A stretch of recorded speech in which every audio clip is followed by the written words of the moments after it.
అలానే మిస్సెస్ రావు అమెరికాలో మన వాళ్ళ పరిస్థితి ఎలా ఉంది అనే దాని మీద అనేక రకాల న్యూస్ వస్తూ ఉన్నాయి.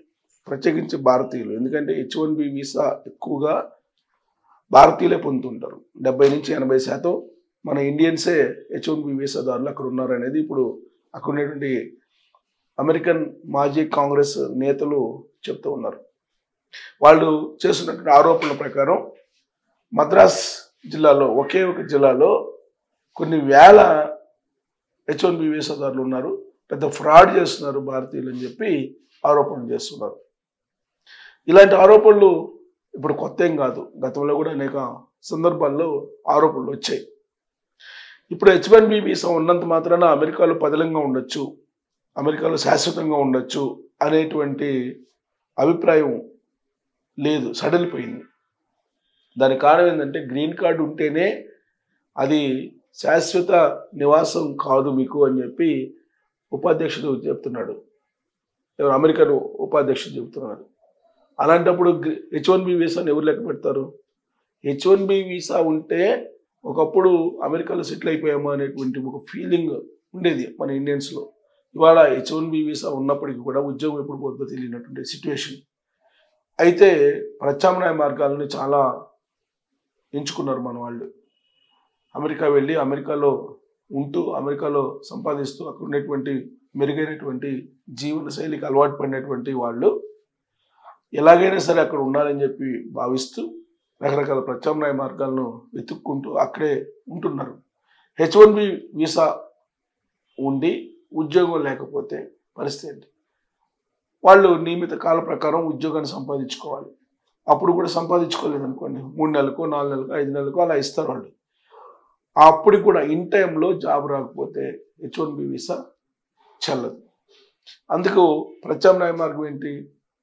B2 business visa.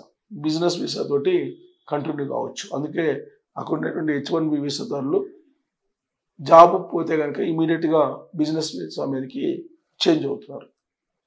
ఇక కొంతమంది ఏం చేస్తున్నారు, జాబ్ పోయినప్పటికి కూడా అమెరికాలో ఉండాలి అని భావించేటువంటి వాళ్ళు స్టూడెంట్ వీసా, ఇంకోసారి అక్కడ MS చేరటం, అక్కడ యూనివర్సిటీలో ఏదో దాంట్లో ఏదో కోర్సు చేరి అక్కడ స్టూడెంట్ వీసా పొంది అమెరికాలో ఉండేటువంటి ప్రయత్నం చేస్తున్నారు. ఇదొక సెకండ్ ఆప్షన్ అక్కడ ఉండేటువంటి H1B వీసాదారులకి.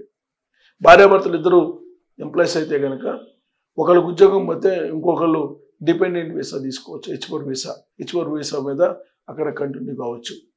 ఇలాంటి వెసులుబాట్లు అక్కడ ఉన్నాయి మన వాళ్ళకి, H1B వీసా ఉన్నటువంటి వాళ్ళకి. సో H1B వీసా ఉన్నంత మాత్రాన అక్కడేది శాశ్వతంగా మనం అమెరికాలో ఉండిపోవచ్చు, అమెరికాలో మనం జీవన ప్రమాణాలను పెంచుకోవచ్చు, అక్కడే ఉండిపోవచ్చు అనేటువంటి భావన ఏదైతే ఉందో అది ఇప్పుడు కంప్లీట్గా పోయింది. ఈవెన్ H1B వీసా ఉన్నటువంటి వాళ్ళని ఉద్యోగాల నుంచి ఓడబెక్కుతున్నారు. ఇలాంటి పరిస్థితి. గ్రీన్ కార్డు ఉన్నటువంటి వాళ్ళే JD వాన్స్ ఏం చెప్పారు? వాన్స్ క్లియర్గా చెప్పారు, శాశ్వత పౌరులు కాదు, ఎవరు గ్రీన్ కార్డు హోల్డర్స్ శాశ్వత నివాసాలు కాదని చెప్పారు. అందుకే అక్కడ గ్రీన్ కార్డు ఉన్నటువంటి వాళ్ళు నివాసాలు ఏర్పాటు చేసుకున్నటువంటి వాళ్ళని కూడా అక్కడి నుంచి పంపించేటువంటి ప్రయత్నం ఇప్పుడు చేస్తూ ఉన్నారు. సో గ్రీన్ కార్డు ఉన్న H1B వీసా ఉన్న ఏది శాశ్వతం కాదు అమెరికాలో. అక్కడ వాళ్ళు ఇమ్మిగ్రేషన్ పాలసీలు మార్చే కొద్దీ అక్కడ మన ఇండియన్స్ ఉండేటువంటి పరిస్థితి లేదు. ఇప్పుడు తాజాగా డేటా తీస్తే కనుక 75% మంది మన వాళ్ళే H1B వీసాల మీద ఉన్నారు. అందుకే భారతీయులు అంటే వాళ్ళకి ఒక రకమైనటువంటి ఏహే భాగం ఉంది. ఫేక్ సర్టిఫికేట్లు పెట్టి వచ్చేస్తున్నారు, అలాగే ఫేక్ వీసాలు పొందుతున్నారు. మద్రాసు US కాన్సులేట్లో ఫ్రాడ్ జరిగింది. దాదాపు ఒకే సంవత్సరం కొన్ని వేల మంది అక్కడి నుంచి వచ్చేసారు అమెరికాకి H1B వీసా పొంది, లేదా రకరకాల B2 వీసాని ఏదో ఒక వీసా పొంది అమెరికాని ఒకే జిల్లాలో 20,000 మంది అమెరికాలో అడుగుపెట్టారంటే ఖచ్చితంగా అక్కడ అమెరికా కాన్సులేట్లో ఏదో జరిగి ఉండొచ్చు అనేటువంటి అనుమానం రాకమానదు. ఎందుకు కారణం ఏంది? ఇలాంటి అనుమానాలు, ఇలాంటి ఆరోపణలు అనేక సందర్భాల్లో వస్తున్నాయి. ప్రత్యేకించి పంజాబ్ రాష్ట్రం తీసుకుంటే, పంజాబ్ రాష్ట్రంలో ఒక ఫ్యామిలీలో ఒకళ్ళు కనుక వెళితే అక్కడికి మిగతా వాళ్ళని కూడా తీసుకెళ్ళేటువంటి ప్రయత్నం చేస్తారు. అక్కడ రెస్టారెంట్లు పెడుతున్నారు, అక్కడ రకరకాల పనులు గ్యాస్ స్టేషన్లో పనిచేస్తున్నారు. ఇవన్నీ కూడా స్థానికంగా ఉండేటువంటి అమెరికన్లకు సంబంధించినటువంటి ఉపాధి అవకాశాలు కల్పించేటువంటి పనులు. అక్కడ వీళ్ళెళ్ళి వాటిని ఆక్యుపై చేస్తున్నారు. సరిగ్గా ఆ పాయింట్ దగ్గరే అమెరికన్స్ జీర్ణించుకోలేకపోతున్నారు. ఇండియన్స్ వచ్చి ఉపాధి అవకాశాలు దెబ్బతీస్తున్నారు అనేటువంటి అభిప్రాయం ఉంది. అందుకే ప్రజల యొక్క నాడిని గమనించి ట్రంప్ 2024 ఎన్నికలకు ముందు America first, great America, make again అని చెప్పి ఆయన ఒక నినాదం తీసుకున్నారు. ఆ నినాదంలో భాగంగానే ఇప్పుడు ఇల్లీగల్ ఇమిగ్రెంట్స్ని కాళ్ళు చేతులు కట్టి పంపించేస్తున్నారు ప్రత్యేకమైనటువంటి విమానంలో. ఇప్పుడు కొంచెం ఆలోచిస్తున్నారు ట్రంప్. ఎందుకంటే అమెరికా నడవదు, ఇతర దేశాల వాళ్ళు లేకపోతే కనుక అమెరికా నడిచేటువంటి పరిస్థితి ఉండదు. మేధావి వర్గం అంతా కూడా ఇతర దేశాలకు సంబంధించినటువంటి వాళ్ళు, అందులో కూడా భారతదేశానికి సంబంధించినటువంటి వాళ్ళు ఎక్కువ మంది మేధావులు ఉంటారని నమ్మేటువంటి లీడర్లలో ఇప్పుడు ట్రంప్ కూడా కలిసిపోయాడు.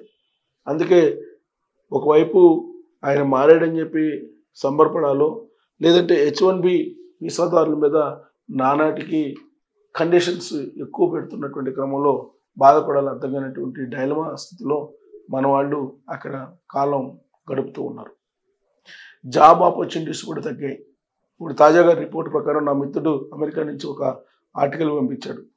అక్కడ రియల్ ఎస్టేట్ కుప్పగూలింది అని చెప్పి దాదాపుగా 9.8% తగ్గిందంట, గతంలో ఎప్పుడూ లేని విధంగా.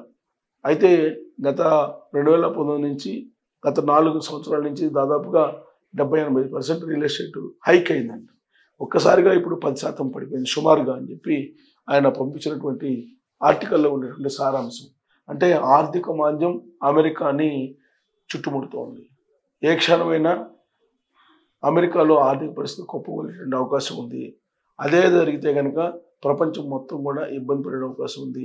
సో అమెరికా ఆర్థిక వ్యవస్థ మీద, అమెరికాకు సంబంధించినటువంటి చట్టాల మీద, అమెరికాకు సంబంధించినటువంటి కండిషన్స్, అలాగే ఆదేశాల మీద ఆయా దేశాల యొక్క భవిష్యత్తు ఆధారపడి ఉంది. ప్రత్యేకించి భారతదేశం యొక్క భవిష్యత్తు ఐటీ రంగం మీద ఎక్కువగా ఆధారపడి ఉంది, సర్వీస్ సెక్టార్ మీద.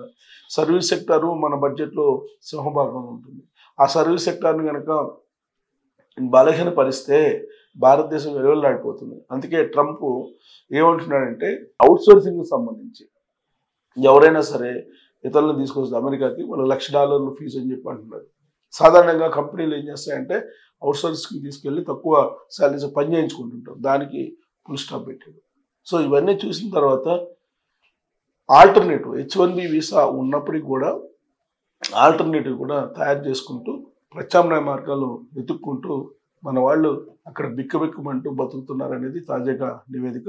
మరి మన వాళ్ళ పరిస్థితి ఏంటి, భారతీయుల పరిస్థితి అమెరికాలో అలానే కంటిన్యూ అవుతున్నారంటే డాలర్ డ్రీమ్స్ మీద వాళ్ళకు ఉన్నటువంటి నమ్మకమా, లేదంటే డాలర్ డ్రీమ్స్ని నెరవేర్చుకోవాలనేటువంటి తపన ఏంటి, ఏ కారణం చేత అక్కడే కొనసాగుతున్నారు అనే దాని మీద మీరు కామెంట్ చేయొచ్చు. Thank you.